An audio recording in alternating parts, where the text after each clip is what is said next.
Okay, so we're gonna try to knock out 7, 3, 1. So we're gonna go ahead, I'm gonna start on number 5 and then work through the rest of the question. So on number 5, it says you're given that x plus 1 is a factor of p of x, thus p of negative 1 must equal what? So if something is a factor, that means it's an x-intercept. So remember, your x-intercepts, in theory, if you plug them in, that means you should get back 0. So we can test it out. So if we're going to do 5, so number 5, we're looking for p of negative 1. So we're going to go ahead and we're going to plug in negative 1 for all of our x values. So we're going to have negative 1 cubed plus 4 times negative 1 squared minus 2 times negative 1 minus 5. So negative 1 cubed, negative 1 times negative 1 times negative 1 is going to give us negative 1. Negative 1 squared is positive 1 times 4 is positive 4. Negative 2 times negative 1 is going to give us a positive 2, and then this gives us a negative 5. If we add all those up together, negative 1 plus 4 is negative 3, or is positive 3, I'm sorry, and then plus another 2 is 5, minus 5 does in fact give us 0. So we know that, oops, sorry, y'all are not even seeing my work. There we are. So again, plugged in negative 1 for all of our values, worked it out, we do get 0. So p of negative 1 is equal to 0. So that would be our answer for number 5. Again, it should always equal 0 if, it should always equal 0 as long as it is a factor of that. So then it goes on to say, what is one of the zeros of that equation? Well, you can get a couple of different answers, but let's start with the easiest one. So the easiest 0 then would be x equals negative 1, because we just said that that is a factor, so that would mean that it is then a 0. And then question 7 tells us what's another root. So if you look at this whole problem, this is not a factorable problem. So we're going to go through and we're going to synthetically divide with negative 1 first. So if we synthetically divide with negative 1, our coefficients were positive 1, positive 4, negative 2, and then negative 5. So again, we just pulled those from the problem.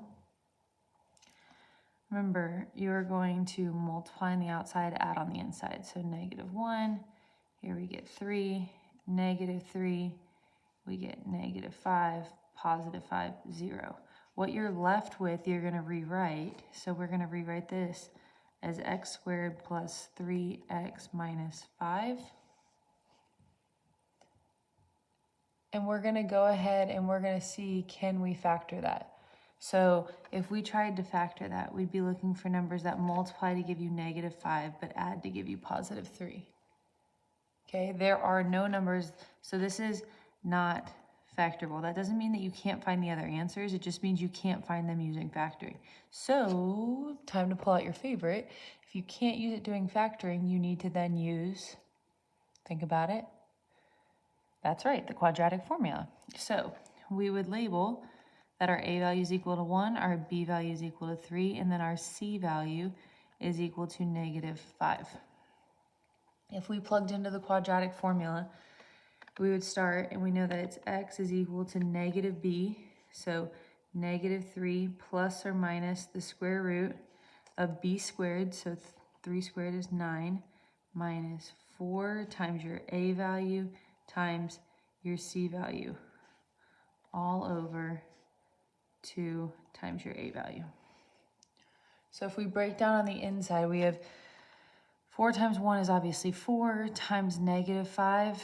So this is going to end up being plus 20. So we have negative 3 plus or minus 29, because we have 9 plus 20. So 29 all over 2.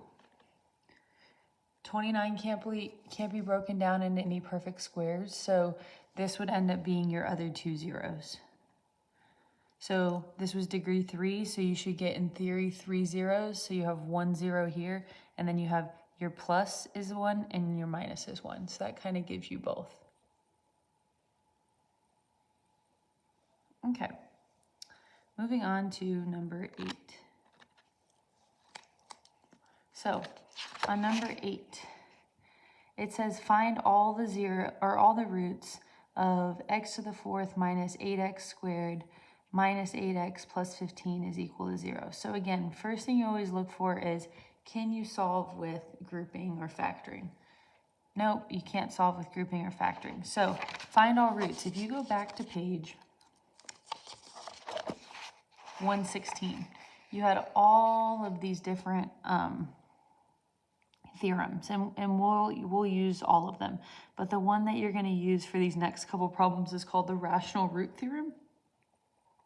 So it's that 4th one on that page. It says assume the coefficients, and then it gives you a polynomial, are integers. If a rational number p over q, where p and q are relatively prime, blah, blah, blah, blah, blah, blah, blah, and then it goes on. So basically what the rational root theorem is saying, and that's what you're going to have to use here. So on 8a, it says find all the roots, and we have x to the 4th minus 8x squared minus 8x plus 15. Okay, the rational root theorem is talking about p over q. Now, p is going to be all of the factors,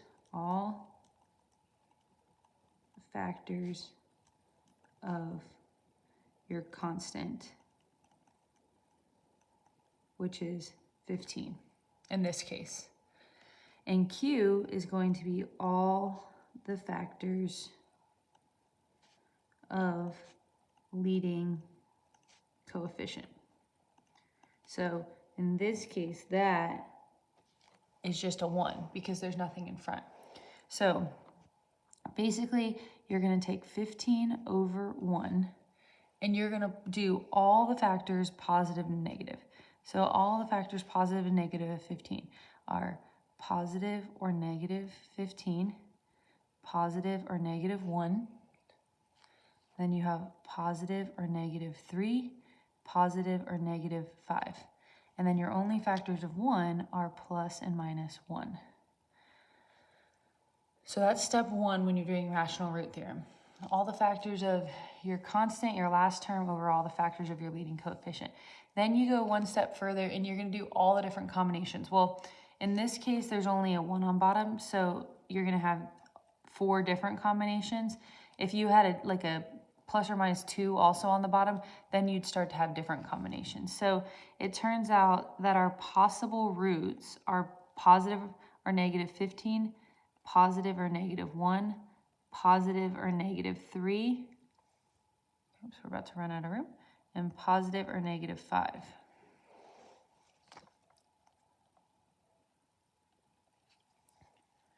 Okay, so for number 8, those are all of our possible ones. It doesn't mean all of those are roots. It just means those are your possible ones. So you have 8 possible ones. Now, number 8 specifically is asking to find all the roots. So if this is a degree 4 function, we know that we're going to have at least 4 roots.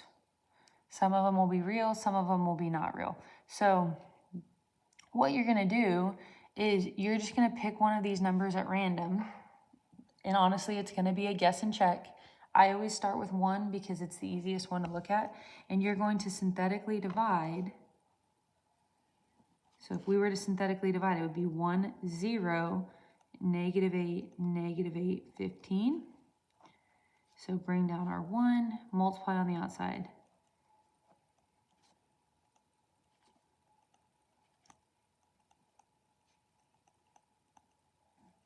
So on this one, we end up getting a remainder that is 0. That means that this is in fact a factor.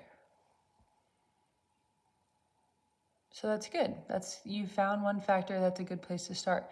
Now, Step 2 can go different ways. Step 2, you can either take what you have, and this is usually the way you want to start. You want to take what you have and you want to rewrite it. So now we have x cubed plus x squared minus 7x minus 15. And you want to see if you can factor that, because if you can factor that, then you can go ahead and you can find what your other, you can go ahead and you can find what your other ones are, like right off the bat, without having to just keep playing guess and check. But if we tried to factor this, we'd factor it with grouping. We would never get the same thing on the inside of the parentheses of both. So this again is not factorable. So if it's not factorable, that means the only way we can continue is to play guess and check. So I just tried +1. Let's go ahead. I'm going to try -1. I always like to kind of start with my ones. Now, at this stage, you can do one of two things. You can still choose this one, or you can choose this one. Now, I always recommend to use this one because it's going to continue to break down our problem. So now we're going to have 1, 1, -7, -15. So if we try -1, -1, 0, 0, -7, +7, we end up getting a remainder of -8. This is not a factor because we don't get a remainder of 0.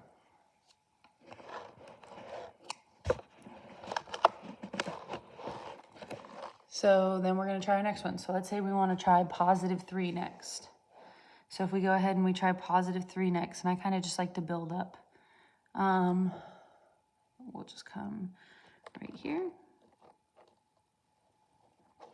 So I'm going to go back. I'm going to use this one again. So 1, 1, -7, -15. Bring down my 1. 3 times 1 is 3. 4, 12. This ends up giving me 5, 15, 0. That one checks. So now we have two factors. We know that x equals 1 is a factor, and we know that x equals 3 is a factor. Now, at this point, you can continue to play guess and check, but once you've created a quadratic, you can use the quadratic to automatically get what your last two are going to be. So you don't have to try to work through. So again, you can try to factor. So this would be x squared plus 4x plus 5. So numbers that multiply to give you 5 but add to give you 4, there's not any, so it's not factorable. So we're going to go straight into quadratic formula. We're going to do x is equal to -b, so -4, plus or minus the square root of 16 minus 4 times 1 times 5, all over 2a, which is just 2, because 2 times 1. Then you can start to break down. So this is 16 minus 20, so we end up getting -4. I'm going to try to sneak this in, plus or minus the square root. 16 minus 20 is going to be -4 over 2. So now at this point, you know that you're going to get an imaginary number because we have that negative under our radical symbol. So if we take the square root of -4, we're going to end up getting, I'm going to bring my work down to here.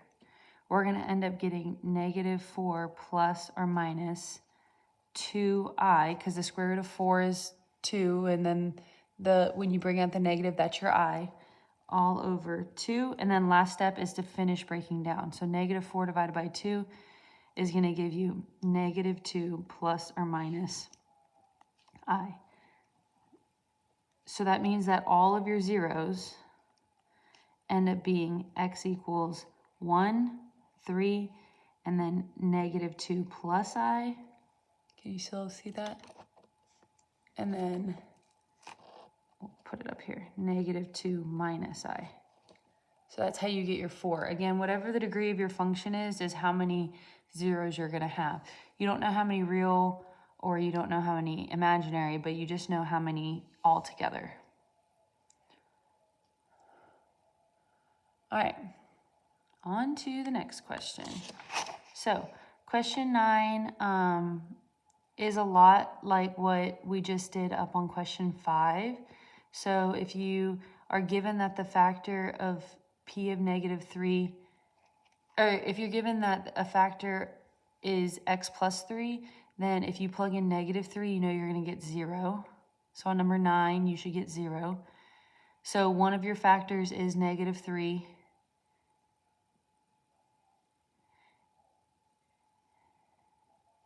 And then again, once you break it down, you've broken down and you've created a quadratic, so you can go ahead and you can just use the quadratic formula to finish off on those. So I'm not going to go through all the work on those, but I will write down what all the answers are. So on number 9, you should have gotten that P of -3 is equal to 0. Again, just plug in -3 for all your x's. And then between 10 and 11, all of your possible ones, again, end up being -3 because I told you that that was one of them. So -3 is one of them. And then x equals 1 and x equals 2. If we need to go over those again so you guys can get more practice, we can do that too. But those should be what you guys should get for 9, 10, and 11. Okay. Now, 12, 13, and 14. So 12 is talking about the fundamental theorem of algebra and its corollary. So again, if you go back to page 116, the fundamental theorem of algebra, basically all it's saying that every polynomial that has a degree greater than 1, so if you have a function that's degree 2, 3, 4, 5, 6, 7, 8, 9, 10, it's going to have at least one complex 0 for every degree. So if I tell you, so like if we look at number 12, and I asked you, what is the degree of that function? You would say, exactly, you would say 7. So on number 12, let me continue to scoot you down a little bit. Okay, so on number 12, we have a degree 7 function.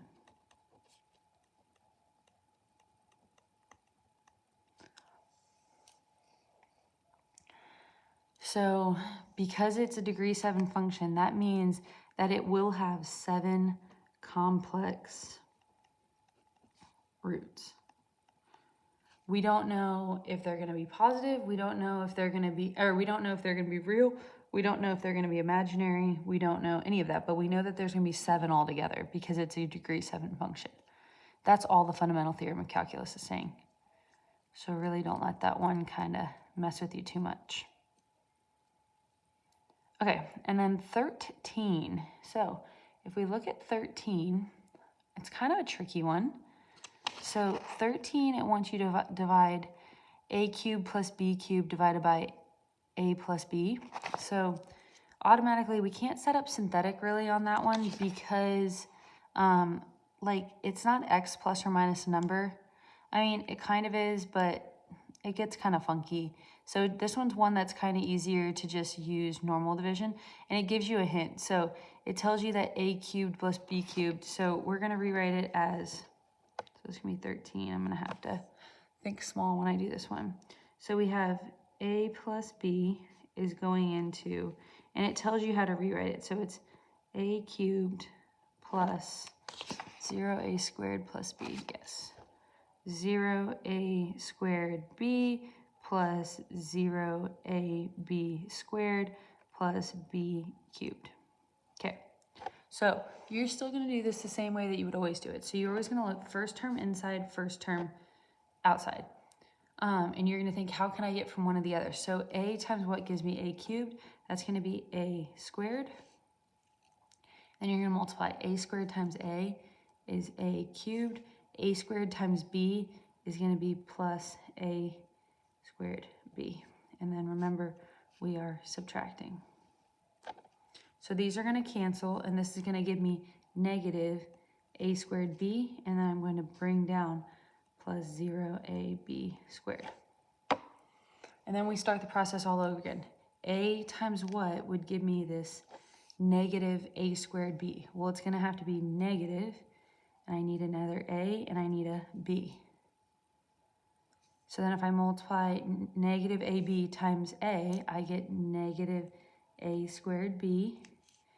Negative ab times positive b is going to give me negative ab squared. And then I subtract. Again, your first term always cancels. This is minus a negative, so it becomes positive. And then we bring down our b cubed, sorry. Then again, to get from a to ab squared, we already have the a's covered, so it's just going to be a plus b squared. B squared times a is going to give us ab squared. B squared times db gives us plus b cubed.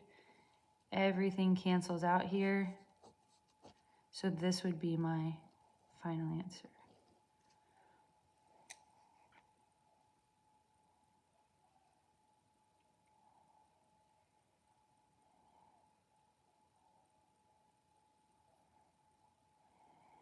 If you were to do 14, so I'm going to kind of, 14, 15, we're just going to kind of talk about. We're not going to go in depth. So if you were to do 14, I'm going to give you what your final answer should be. I want you to try to do it on your own, and we can always go over it if needed. But your final answer on that one should be a squared plus ab plus b squared.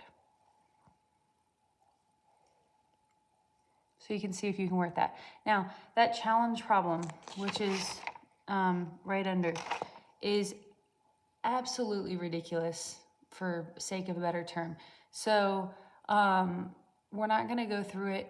Honestly, if I told you what the answer was, you'd probably be more confused than if I didn't tell you what the answer was. So that one's just a real kind of tough one that we'll work through if anyone is interested. All right, well, this is kind of longer than I anticipated, but I hope that this all helps. If we have any questions, we'll definitely go over any questions we might have. All right, see y'all later. Bye.